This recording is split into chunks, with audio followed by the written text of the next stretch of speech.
అందరికీ హాయ్ అండి. ఈరోజు వచ్చేసి నేను ఏం వంటలు చేసినో చూపిస్తాను. మంచి వంటలే చేసిన ఇవాళనైతే, నాకు ఇష్టమైన వంటనే.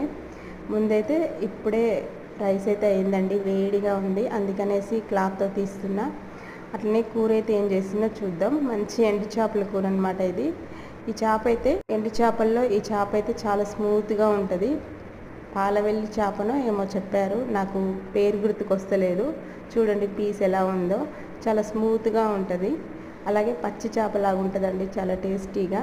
ఉల్లిపాయలు అయితే ఎండు చేపలో మంచిగా వేగనివ్వాలండి, చిన్నగా కట్ చేసుకొని. మంచిగా వేగితేనే కూరకు టేస్ట్ అనేది వస్తుంది. అలాగే కొంచెం చింతపండు పులుసు పోసేసి ఇలా ముద్దగా చేశాను, బాగుంటుంది అనమాట.